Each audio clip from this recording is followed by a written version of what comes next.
there might be a mismatch, right? The teacher's thinking they want to hear this. The parents are thinking I want to hear this. Mm-hmm. How do we get those things to align?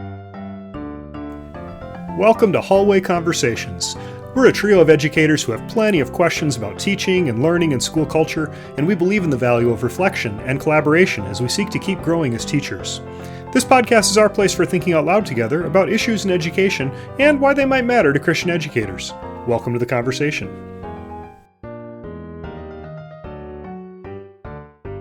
Hello, everyone. Welcome to Hallway Conversations. My name is Matt Beamers. I'm Abby DeGrow. And I'm Dave Mulder. Friends, thanks for listening. We're always looking for topics of conversation and feedback, so please email us at hallwayconvospod@gmail.com. That's hallwayconvospod@gmail.com. Your feedback is important to us, and we're always looking for new show ideas. Friends, we're about 4 to 6 weeks into our semester here, and I know that's true of most schools in the United States and Canada. And it's kind of coming to that season right now where, at least I know as a teacher, I was looking at the calendar and saw parent-teacher conferences kind of coming down the road. And I was thinking about parent-teacher conferences, and I read this quote by Emelina Monero on the edutopia.org website about parent-teacher conferences. And she said something that, if I'm honest, resonated a little bit. But here's the line. For many teachers, parent conferences are often accompanied by a sense of dread. There are parents who want to push on any critique, the ones who don't understand how to help, and the ones who never show. The meetings aren't that much easier for parents who rush to squeeze them in on a workday or feel the teacher isn't understanding their child. And so I was thinking about that and my own feelings of, kind of eyeing up the class list and trying to figure out which ones might go hard and which ones might be a little bit easier, and how do you have a critical conversation. And then I know in the past week, Abby, we also received a text about this from a colleague. Yeah, so our friend Sheila, who also teaches down the hall from us, she said this: I just listened to a podcast from some parents that said it was very academic and reporting of scores. So she's talking about parent-teacher conferences. But they just wanted to know who their child was at school beyond surface level. They talked about wanting to know the stories behind the growth or the stories of growth in friendships or other skills. So Sheila asked, what's the deep hope for parent-teacher conferences? That's such a good question. Great question. Well, Abby, I'm going to put you on the spot. If that's okay, because I like to do that. Yeah, love it. See if I can catch you off guard. It hasn't happened yet, but I'm figuring why not try one more time. But you have parent-teacher conferences coming up soon. You have 3 kids in elementary school. What sort of do you hope for, or even how do you play the conversation in your head as you're going towards parent-teacher conferences? Right. That's a great question. So I really resonated with some of the wording of this text, right? I want to know stories of, I want to know who my kids are. I want to know that my children's teachers see who they are. I also want to know what I don't see, right? I want to know what they're like in school, what they're like with peers. I want to know how they're doing academically, yes, and some of those other things. Interestingly, we had a situation in the last week where we got some negative feedback about one of our kids, and it made me really I said to my husband, I just felt real empathy for parents who hear that kind of thing on a more regular basis than we do. Yeah. And because it was really, really hard to hear it, to tease out, okay, what about this do I need to pay attention to? What does my kid say versus what the adults say? What else do I need to know? How do we process this? How do we fix this if it needs to be fixed? But it was it took a good chunk of my brain right after I got that email. Oh yeah. It was a big kind of nags at you. It does, and so I had real empathy for parents who hear that kind of thing a lot. Maybe they're not all as affected as I was, but my mom became numb to it after a while. To be quite honest. So. But But so I do think too, it's important for teachers, and I always did this as a teacher too, to always start with positive, to always let parents know the good that you see in their kids, right? Even like I had a ton of junior boys who hated English, right? And I knew it. Yeah. But there were other things that I could talk about besides that first. Before we talked about maybe things that could be better academically. As you share that comment, it makes me think, Sheila's text too made me think back to some of my first parent-teacher conferences back, I was a novice teacher, and I didn't know what I was doing. I didn't know my head from my elbow half the time, right? Amen. And I'm launching into this very, here's how they're doing academically, and Mom interrupted me this one conference, and she was just like, I just want to know about who my kid plays with at recess. And like that was the reset for me. It's like I think I missed the mark on what we're trying to do. In these, we have different goals meetings. here, right? But I wonder if that's part of it, guys. Like I'm wondering if it's how do we communicate to both teachers and parents what the learning target is and of it needs to be clear. Yeah, it does need to for both. I think for sure. Because you both come in with expectations. Because maybe I don't know who he plays with. Right. Because that's not my I don't know. I'm not on recess duty. Yeah. Right? So that's part of it for me is like even I'm just thinking like as a school leader, what could I have done better to equip teachers in terms of like, hey, how might parent-teacher conferences be part of like how we demonstrate the mission and vision of the school. So the school I was at was educating for wholeness. How might a parent-teacher conference demonstrate we know these students as whole children, like that we know every part of them. Because we too have recently had an experience with parent-teacher conferences where we went and the conference lasted about 30 seconds. And it was simply, here's how your child's doing academically.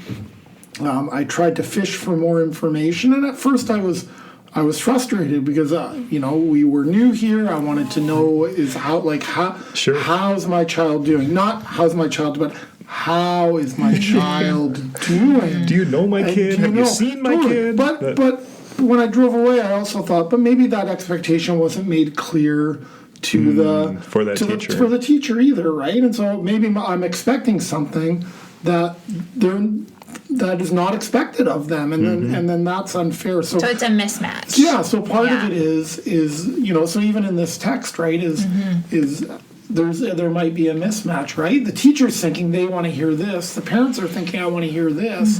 How do we get those things to align? And I don't think it does need to be an either or. I do want to know how my child's doing academically. Right. But in the context of everything else, I also want to, I just want to know how they're doing. My question that I wrote down is what you both were talking is, how do we make parent-teacher conferences like report cards less of an event? Like it feels like there's it's like a one and done kind of an event, and then you don't have to talk to them anymore. Yeah, it feels like a huge deal. And that's right. And I sometimes think about that with report cards. When report cards come out, how do we make it so that when they come out, in some ways, parents and students are like, well, there's nothing on here that I don't know already. Well, right. And I think about that for parent-teacher conferences is maybe we need to reimagine them so that they are non-events in some ways. Yeah, because it is such a weird event. I mean, different schools do conferences in different ways, but I think the last school I was at when I was doing parent-teacher conferences, we would have the teachers all set up at their tables around in the gymnasium, and parents would just kind of come, and we just hung out for hours. If no one came to talk to us, then we just could kind of work on stuff, but we had to be around.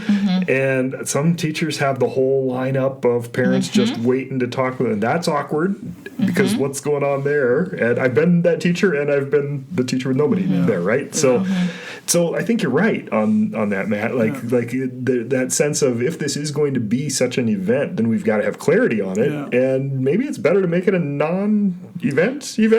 Well, I'm just wondering, how are we communicating? Like, what does ongoing communication with parents look like? Right? Like, I know there was times I know that I'll just wait for parent-teacher conferences. But sometimes waiting for parent-teacher conferences is too late. Yeah. And by the way, I'm just going to say this. you shouldn't be getting that in an email. And I've done that as well too, right? Like, how are we having real conversations face to face or even by phone so that we can actually make this a dialogue? And I think, to me, that's the key, right? Is like, what does ongoing dialogue look like with parents? And I would add, where do we transition from parent-teacher conferences to parent-student teacher conferences? It just there's something about it. It's like, we're going to get together and talk about someone who's not even there. Right. Yeah. Okay, but I'll push on that one just a little bit. Not push back, but because I'll push forward here.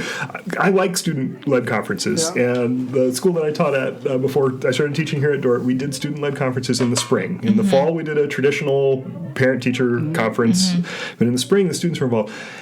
And we somehow made that into such a high-stress event for the students. And I don't think it needs to be. The student-led conference? The student-led conference, right? Yeah. Because it puts so much pressure on them. Like, we had to collect, a portfolio of their work, and they had to, write reflections on it. And then it felt like you're sitting down with your parents and your teacher to get grilled on how you're doing. Right. And I mean, ideally, it isn't going to be that where the kid feels like they're getting grilled. But I totally understand why. Like, I put myself in my 13-year-old shoes. I wouldn't want to be that kid sitting there, right? Especially if things aren't going well.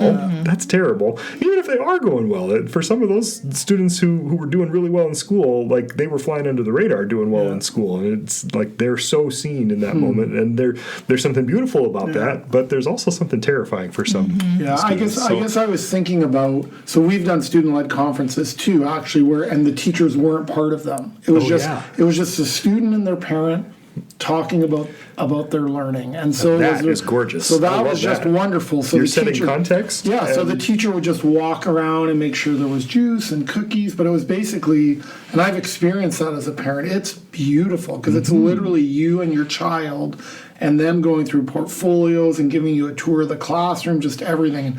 We would say hi to the teacher, we'd say bye to the teacher. So for schools who don't do that, I highly recommend. Dave, I guess I'm thinking more of traditional parent-teacher conferences as we generally imagine them, but actually have the child there. Sure. So it's a three-way conversation. So that would feel different, though, right? It would feel different. And there are things. This is where it gets complicated, right? Like, I think of some of the conferences I had with some parents where things got really tense and weird. Like, having the kid there would have really helped, actually. Yeah. To smooth some of the weirdness between parent and me. Well, maybe it wouldn't. Maybe everything would be way worse. But maybe it would change things. Maybe that's not so bad, I guess. Yeah. Because I guess I'm wondering, right? The whole, well, you want to talk about things when the child's not there. Right. But do you? Should we? And should we? And is that the place? Yeah. I guess if it's I guess again, what's the goal of the parent-teacher conferences? Yeah, and I want to just point out one thing. As a female teacher who's worked with adolescent students, I feel like that could be a dangerous situation for a teacher in some cases if the student and the parent show up aggressively, guns ablazing toward a teacher. Yeah, because I've seen that happen even outside of parent-teacher conferences, right? Where a student was clearly in the wrong. Parent takes student's side and just kind of goes off on the teacher. That is not a good situation. Absolutely. And I would not want to put a teacher in that situation in person. Yep. So that's just it's just a wondering, but it goes back to what's our purpose here. Yeah. Right? And that's a fair wonder, Abby. Like, I've never thought of that, so I just want to also name that. Yeah. So that would be really unfortunate if that ever happened. So then that gives me pause to think about it. And I think I bring it up because I saw it happen. Yeah. Sure. Yeah. Right? Even and none of us are perfect, right? Even in our Christian communities, I think it has the potential to be there. No, for sure. Yeah. No, so part of it for me is it's a learning target. Like, what's this about? It's about for parents and for teachers. Like, what strategies did you use, Dave or Abby, when you were thinking about parent-teacher conferences? Did you have kind of a go-to protocols or questions? And what did you do when you were feeling nervous or anxious? Because we've all had those conferences where we are nervous or anxious. I don't know. Can you just talk about your own memories or things that you did. Yeah, I would always try to I would be descriptive, I think, first, right? yeah. So I like that. Like, this is what I'm seeing. I always tried to have examples of work. So, like, I would take a set of assignments, right? Like, so if we talked about grades, here's how they're doing overall. Here's an example specifically of the work that your child, that I feel like is typical of what I'm seeing from your students, right? And then, what questions do you have? What were your time slots? Mine were 7 minutes. 7 minutes. Wow. 7 minutes. That's really tight. At the high school level, right? Because I taught 104 kids. Well, right.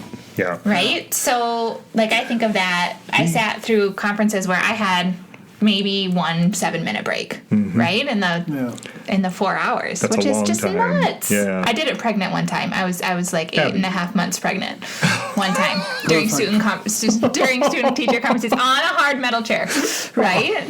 So just out of curiosity, in terms of format, did people have to sign up to visit? They with signed you? up. Yep. So I had a schedule of all of the parents. I knew who was coming, which I liked. Oh, yeah. Yeah. Right? Like, so I had all the materials ready to go, but I would sit there for 3 or 4 hours with 1 or 2 breaks. Yeah.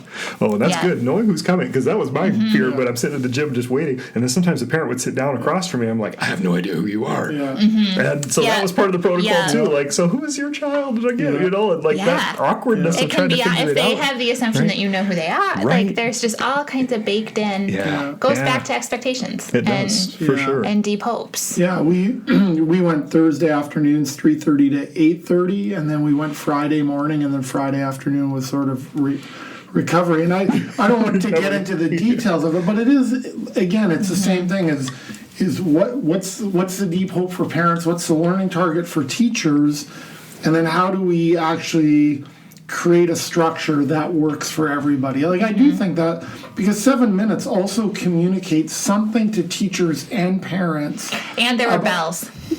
Oh, but the bells would ring. And there were bells. Keep things moving. There's just a transactional nature of it, right? It's absolutely. like, so then you are saying this isn't about knowing your child, it's about get in, get out, like... And by necessity, right? Like, when high school, I don't know. When you've got that many When students you've got that moving many through. students. Yeah. No, So that's I'm interesting. thinking about this in terms of, if we're going to try to name a deep hope, what if we would say it's around flourishing?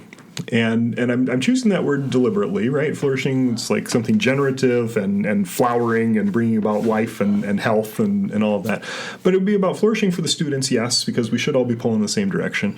But it should be for the parents too, that they feel some sense like, hey, this is okay. My kid is doing okay here. They're being well cared for. They're being seen, as you're saying.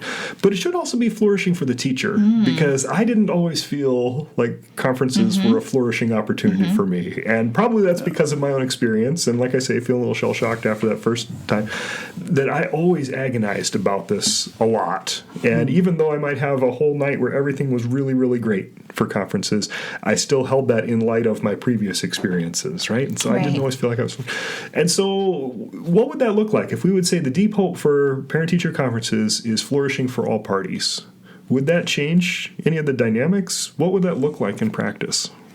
Yeah, I guess I'm thinking about if parents show up at parent-teacher conferences and they're surprised by some of the negative, put for lack of a better word, critical feedback or negative hey, like that's not good for anybody. That's not flourishing. Right. But I guess that's why and for me, I think That shouldn't be the first time parents are hearing. that's what I'm saying, That's and I right. think it doesn't allow for flourishing then. Right. So I think Right. I think part of it is that when you go there, like, I do want to hear if my child's flourishing in every way, and so I think part of that is what does the work look like before? Like, what does proactive communication look like?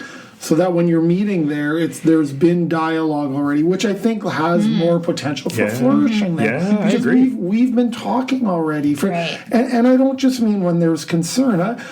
Tyler Amadon is the principal at Denver Christian Middle School, and I think he talks about, like, good phone calls home, like the importance of good phone calls home. And whether he makes them, I think it's great if we have if teachers have time to make those, or whoever does it, that somehow something positive is being communicated. Like the first touch point with parents in the school year, whether a phone call that just said, let me tell you one thing I've really appreciated about your child, right? Just to set it up. And again, it communicates flourishing. It communicates, I know your child.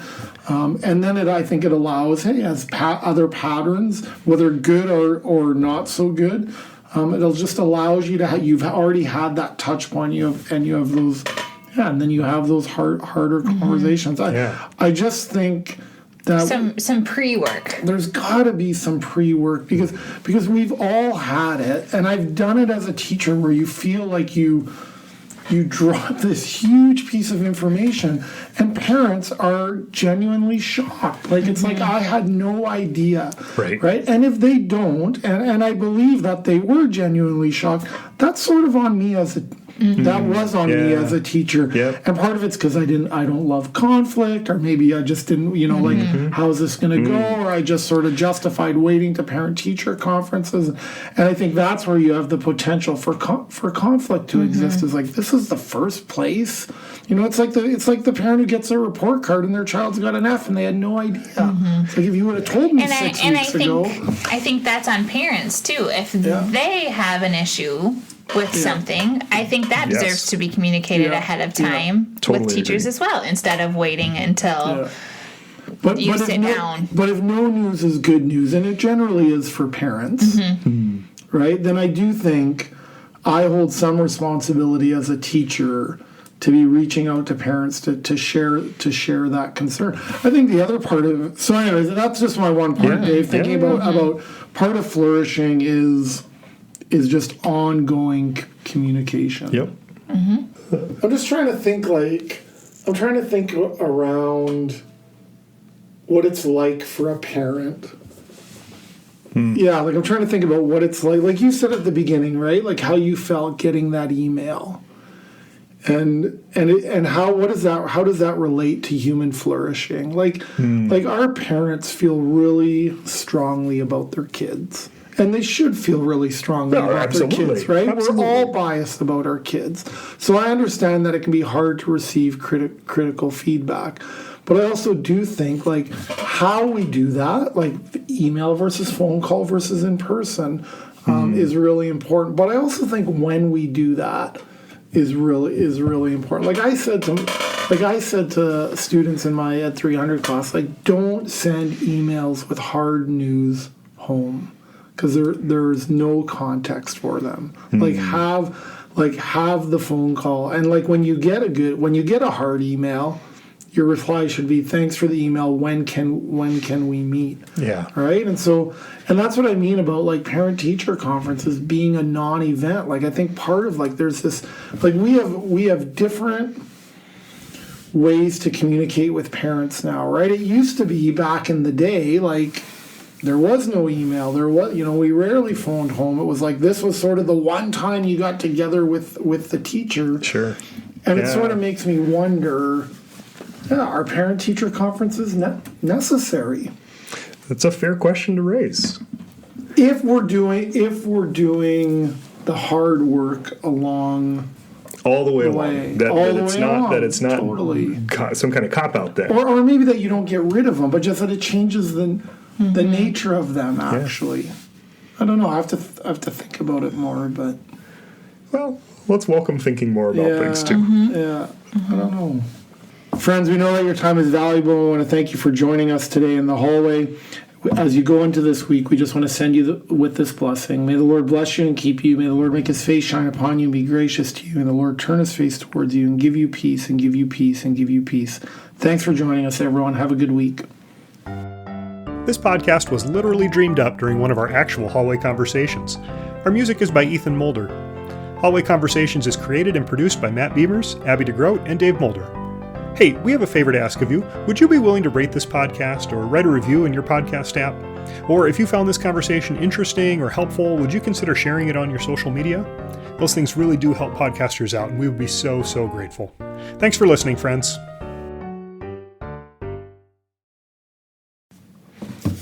It's That's all I got, friends. Conferences. Yeah. Worst. That's you're not recording, are you? I'll cut this all. Don't worry.